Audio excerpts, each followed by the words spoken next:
السلام علیکم، النور ٹی وی میں خوش آمدید۔ اعوذ باللہ من الشیطان الرجیم، بسم اللہ الرحمن الرحیم۔ ٹرانسپیرنسی انٹرنیشنل پاکستان میں کرپشن پر کیا کہتی ہے اور کیا ہمیں اس بات کی پرواہ کرنی چاہیے، آئیے دیکھتے ہیں۔ اگرچہ نتائج کو احتیاط سے دیکھا جائے تو انڈیکس میں کمی ایک ایسے ملک کے لیے بہت بری چیز ہے جو غیر ملکی سرمایہ کاری کا خواہاں ہے۔ ہر سال اقتدار میں آنے سے پہلے پاکستان تحریک انصاف کا پاکستان میں بدعنوانی کے بارے میں ٹرانسپیرنسی انٹرنیشنل کی سالانہ رپورٹ کے ساتھ فیلڈ ڈے ہوتا تھا۔ پارٹی کے رہنماؤں نے اسے اپنے اس موقف کی توثیق کے طور پر استعمال کیا کہ ملک میں بدعنوانی عروج پر ہے اور تحریک انصاف ہی قوم کو اس لعنت سے نجات دلا سکتی ہے۔ اب جب کہ میزیں پلٹ چکی ہیں اور وزیر اعظم عمران خان اپنے آپ کو بازی کی دوسری طرف پاتے ہیں تو ان کے مشیروں اور ترجمانوں کی جماعت ہمیں یہ یقین دلائے گی کہ ٹی آئی متصب ہے اور اس کی رپورٹ بنیادی طور پر ناقص ہے۔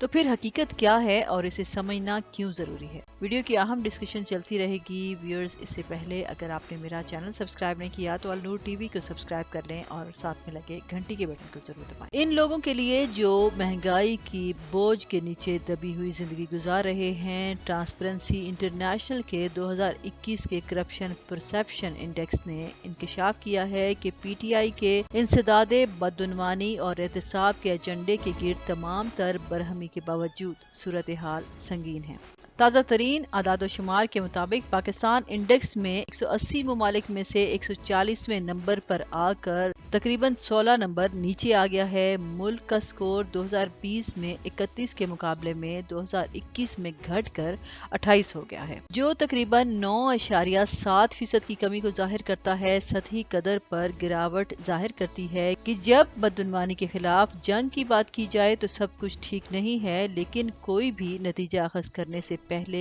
ایک گہرا جائزہ لینا ضروری ہے۔ جواد دیکھیں، ٹرانسپیرنسی انٹرنیشنل اپنی اینول رپورٹ جاری کرتی ہے، یہ ابھی رپورٹ جاری ہوئی ہے جب اور پاکستان اس میں 124ویں نمبر سے 140 نمبر پہ پہنچ گئی، یعنی کہ 16 درجے جو ہے وہ اس میں اضافہ ہوا ہے۔ جب پاکستان تحریک انصاف کی حکومت آئی تھی 2018 میں تو پاکستان 117 نمبر پہ تھا، تو 117 سے ہم نے جمپ کی 120 پہ اور پھر 120 سے جمپ کی تھی 124 پہ۔ لیکن اس بار یہ جو 16 کا اضافہ ہوا ہے، یعنی ہم 140 پہ پہنچے ہیں، یہ ریکارڈ اضافہ ہے۔ جو اعداد و شمار ہے وہ ہمیں بتاتے ہیں کہ گزشتہ 20 سالوں کے دوران کبھی ایسا نہیں ہوا کہ پاکستان کی جو ریٹنگ ہے وہ اتنی زیادہ جو ہے وہ نیچے گری ہو۔ ساتھ ساتھ جو پاکستان کا اسکور ہے اس کے اندر بھی کمی ہوئی ہے، اور یہ جو پچھلے سال اسکور جو ہے وہ 31 تھا وہ کم ہو کر 28 ہو گیا ہے۔ اسی طریقے سے جو ایشیا پیسیفک ریجن ہے اس کے اندر بھی پاکستان کا جو کرپشن پرسپشن انڈیکس ہے اس میں پاکستان کو زبردست دھچکا لگا ہے، اور وہ پاکستان جو باٹم کے 5 ممالک ہیں اس میں، یعنی ایشیا پیسیفک ریجن میں پاکستان 5ویں نمبر پہ ہے، یعنی 5واں کرپٹ ترین ملک ہے۔ اور اگر جو دنیا کے 180 ممالک کی فہرست ہے اس میں پاکستان 41واں کرپٹ ترین جو ملک ہے اب وہ بن گیا ہے۔ تو یہ جو نمبرز گرے ہیں، یہ ہسٹوریکلی پاکستان کی پوزیشن جو ہے وہ اس طریقے سے اتنی زیادہ کسی ایک سال کے دوران نہیں گری۔ 13 ڈیٹا سورسز ہیں جو کہ ٹرانسپیرنسی انٹرنیشنل نے استعمال کیے ہیں اس اوور آل انڈیکس کو بنانے کے لیے، اور ان 13 میں سے 8 ڈیٹا سورسز پاکستان کے لیے استعمال کیے گئے ہیں۔ یہ جو مختلف انٹرنیشنل جو عالمی مالیاتی اداروں کے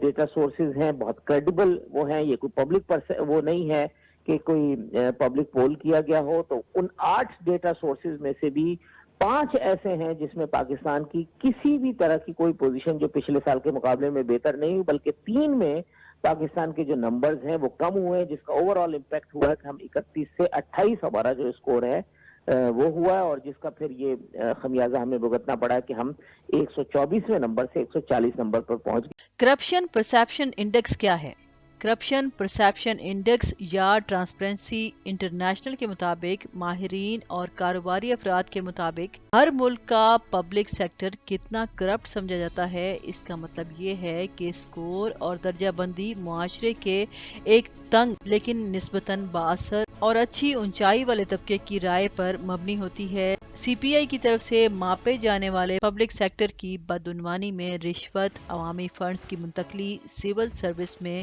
اقربا پروری کی تقرری اور مفادات کے ذریعے ریاست پر قبضہ شامل ہے۔ ٹرانسپیرنسی انٹرنیشنل اس بات سے اتفاق کرتی ہے کہ بدعنوانی کی پیمائش کرنا بہت مشکل ہے، اسی لیے احتیاط سے ڈیزائن اور کیلیبریٹ کیے گئے سوال نامے جن کے جواب ماہرین اور کاروباری افراد نے دیے ہیں ان پر انحصار کرتا ہے۔ ان تمام باتوں کا مطلب یہ ہے کہ ممالک کے متنوع گروپ کی درجہ بندی کرنے کے لیے صرف ایک نمبر کے ساتھ آنا بہت مشکل کام ہے، لہٰذا ہمیں سی پی آئی کو احتیاط کے ساتھ ڈیٹا پوائنٹ کے طور پر استعمال کرنا چاہیے کہ آیا معاشرے میں بدعنوانی میں اضافہ ہوا ہے اور کیا ادراک واقعی اہم ہے۔ یہ سب کہنے کے بعد یہ تسلیم کرنا ضروری ہے کہ بدعنوانی کے تاثرات میں مسلسل کمی کسی ملک کے لیے برا ہے، خاص طور پر جو ملک براہ راست غیر ملکی سرمایہ کاری کا خواہاں ہو، کسی ایسے شخص کے طور پر جس نے غیر ملکی سرمایہ کاروں کے ساتھ کام کیا ہے جو بیرون ملک سرمایہ کی تعیناتی کے خواہاں ہیں، اس بات سے واقف ہوں کہ شارٹ لسٹ کی سیاسی معیشتوں میں گہرائی تک جانے کا فیصلہ کرنے سے پہلے کسی ملک کی ہم مرتبہ گروپ میں درجہ بندی کی جاتی ہے۔ اس ایکسرسائز کو کرنے کا ابتدائی کام تجزیہ کاروں کی ایک چھوٹی ٹیم کو آتا ہے جن کی عمر زیادہ تر 30 سال سے کم ہوتی ہے۔ یہ تجزیہ کار ڈیٹا اکٹھا کرتے ہیں، اس تمام ڈیٹا کو ایکسل فائل میں ٹیبل کیا گیا ہے اور ہر پیمائش کے لیے متعلقہ وزن دیے جاتے ہیں جس پر غور کیا جا رہا ہے۔ مثال کے طور پر اعلیٰ حکومتی شمولیت اور قرض کی مالی اعانت کے ساتھ ایک بڑا بنیادی منصوبہ ملک کے خطرے کی درجہ بندی اور بدعنوانی کے تاثرات کو زیادہ اہمیت دے گا، جبکہ ٹیکنالوجی کے آغاز کے لیے فنڈنگ راؤنڈ ڈیجیٹل کنیکٹیویٹی اور انٹرنیٹ تک رسائی کی پیمائش کرنے والے اشاریوں پر زیادہ توجہ مرکوز کرے گا۔ اس ٹیبولیشن کی بنیاد پر سیاسی خطرے، مالیاتی خطرہ، عمل درآمد کے خطرے وغیرہ کا تعین کرنے کے لیے گہرے جائزے کے لیے ممالک کی ایک مختصر فہرست تیار کی جاتی ہے۔ جیسے ہی یہ عمل کیا جاتا ہے، سرمایہ کاری کی ٹیمیں رسک پریمیم کو مالیاتی ماڈل میں پیش کرتی ہیں اور اعلیٰ سطحی بجٹ تیار کرتی ہیں۔ تعمیل کی نگرانی، قانونی معاونت وغیرہ جیسی چیزیں جیسے بجٹ اندرون ملک ماہرین کے ساتھ ابتدائی بات چیت کے ساتھ ساتھ سی پی آئی سمیت تمام اشاریہ جات میں درجہ بندی اور سکور میں ملک کی رفتار کی بنیاد پر طے کیے جاتے ہیں۔ اس کا مطلب یہ ہے کہ پاکستان جیسا ملک جو سی پی آئی میں گرتے ہوئے سکور کا سامنا کر رہا ہے اور معاشی اور سیاسی عدم استحکام کا مشاہدہ کر رہا ہے،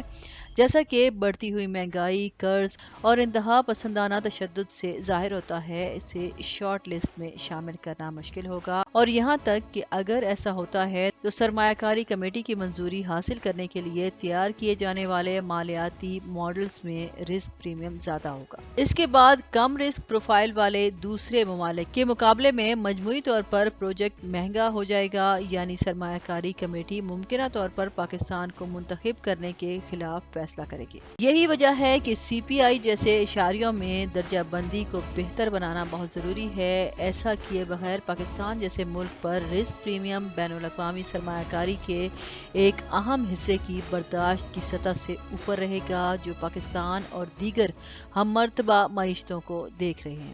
ایک اور وجہ جس کی وجہ سے سی پی آئی میں گرتے ہوئے سکور کو پاکستانیوں کو تشویش میں مبتلا کرنا چاہیے وہ یہ ہے کہ بدعنوانی کے بارے میں حکمران جماعت کی بیان بازی نے معاشرے کے ایک تنگ طبقے کے تاثرات بہتری کو ٹرانسلیٹ نہیں کیا، جیسا کہ سی پی آئی کے تفصیلی اعداد و شمار سے پتہ چلتا ہے کہ سی پی آئی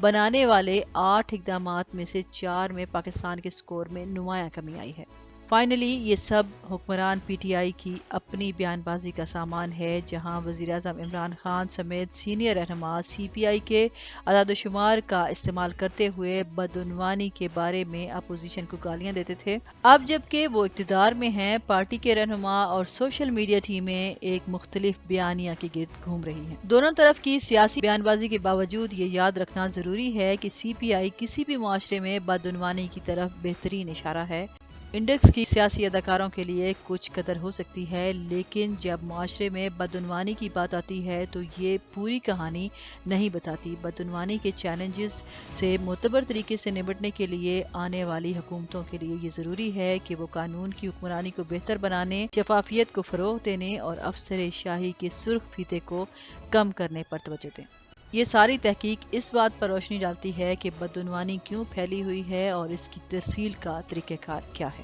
اب تک کے لیے اتنا ہی۔ مزید خبروں اپڈیٹس کے لیے دیکھتے رہیں النور ٹی وی۔ ویڈیو سے ریلیٹڈ اپنی رائے کا اظہار کمنٹ سیکشن میں ضرور کیجیے گا، اور اس سے پہلے اگر آپ نے میرا چینل سبسکرائب نہیں کیا تو النور ٹی وی کو سبسکرائب کریں اور ساتھ میں لگے گھنٹی کے بٹن کو ضرور دبائیں۔